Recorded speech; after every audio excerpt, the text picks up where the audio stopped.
Assalamu alaikum friends, you are watching Exploring with Najam.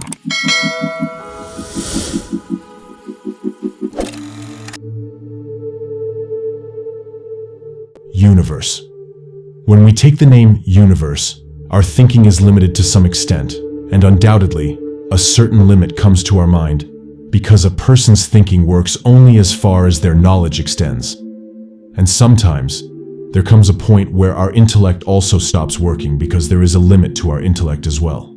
Then, when we look at our universe and contemplate it, our intellect grasps only one thing. Perhaps this universe has no limit. And a question that surely comes to everyone's mind is, how did such a vast universe come into existence? Today, we will discuss on this, and to know all these things, stay tuned until the end of this video. And if you're not subscribed to this channel yet, don't forget to subscribe and turn on the bell notifications, so you don't miss out on any upcoming videos. Let's move on to today's video. So friends, our universe is so mysterious that the laws of our Earth do not apply beyond it. For example, when we travel on Earth, we measure distances in kilometers or miles. But in space, it's different, because our universe is so vast that distances are measured in light years. Because the fastest known speed achieved by humans is the speed of light. Do you know how fast the speed of light is? It's 300,000 kilometers per second, meaning if we were to travel at this speed, we could circumnavigate the Earth 7 times in just 1 second. And Allah has created our universe so vast that even this incredibly fast speed is like the speed of a turtle in comparison. Our entire universe contains billions upon billions, even trillions of stars, and all these stars together form a galaxy. And just like that, galaxies come together to form clusters. Our solar system and Earth are within one of these clusters called the Milky Way.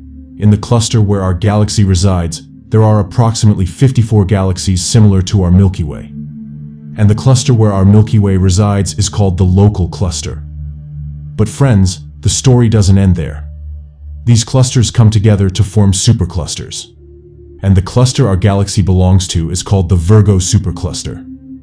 Within the Virgo supercluster, there are approximately 100 clusters. And here's something mind-boggling. The distance across this supercluster is about 110 million light-years from one corner to another.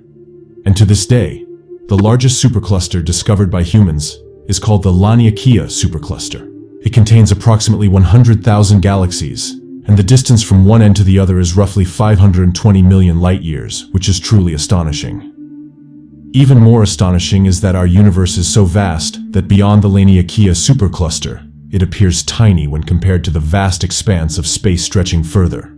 Now friends, what we've managed to understand about the universe until now is referred to as the observable universe. The term observable universe means the part of the universe that humans have been able to comprehend and explore. And here's the remarkable part. What we've discovered so far accounts for only a tiny fraction. It's not even around 1% among 1,000. And knowing that will surely leave your mind blown. That the distance across the observable universe spans approximately 93 billion light-years from one end to the other is truly astonishing. And this is just the part of the universe that humans have been able to explore and understand so far. And beyond that, the vastness of our universe is beyond our comprehension, and we may never fully grasp its extent.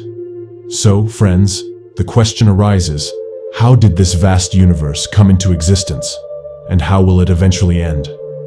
Until the 19th century, scientists and thinkers believed that the universe has always existed and has no end, that it's eternal. But as science progresses with time, numerous theories regarding the creation of the universe have emerged. One such theory is called the Big Bang theory. Surely, you must have heard about this theory.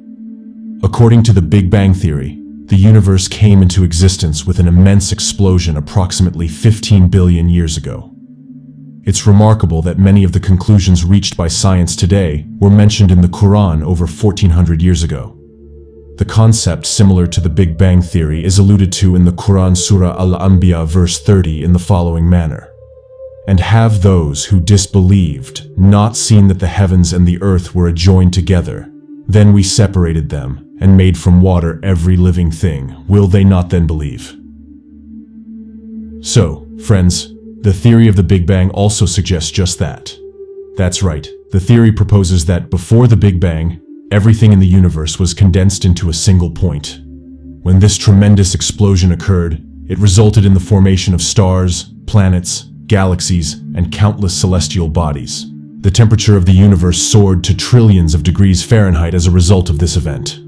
Friends, to understand the aftermath of this explosion, let's draw an analogy from our world. Whenever there's an explosion, the shock waves and radiation spread out in all directions through the air. So just like that, when the Big Bang occurred, the aftermath spread out into space, and its effects are still felt throughout the universe today. The repercussions of this event are so immense that galaxies are continuously moving away from each other at speeds faster than the speed of light due to the pressure generated by the explosion.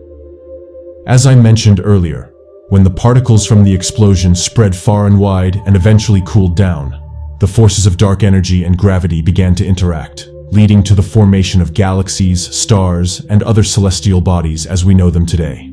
And these dark energies are so powerful that they are causing galaxies to drift further apart from each other every second, accelerating the continuous expansion of our universe at rates exceeding the speed of light. Let's take an example to understand this concept.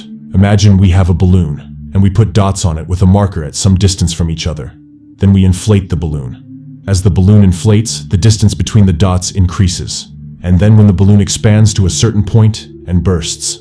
This analogy helps us understand the expansion of our universe.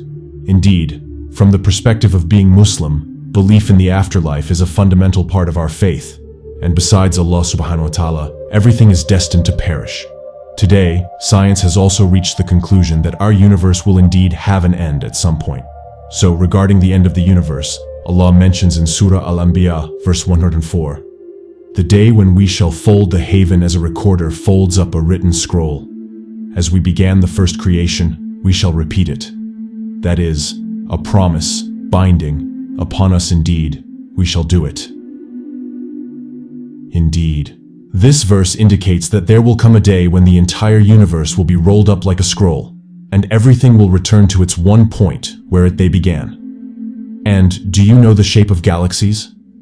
The shape of galaxies often have a spiral shape, resembling that of a spring. The shape we call spiral. So we can take an example by imagining a spring. If we continuously twist it and then suddenly stop, it will reverse its direction and come back to the point where it started. This is similar to how galaxies, in a continuous spiral motion, rotate in space. And when that happens, it will be the day of judgment. Who knows? Even today there are likely many galaxies that have already ceased to exist. Only Allah knows when the day of judgment will come for our galaxy. He is the creator, and He alone knows when everything will come to an end. So, friends, that's it for today's video. I hope you enjoyed it, and I'm eager to hear your thoughts on how far you contemplate the universe. Please share your comments below. Until next time, take care, and thanks for watching this video. Goodbye.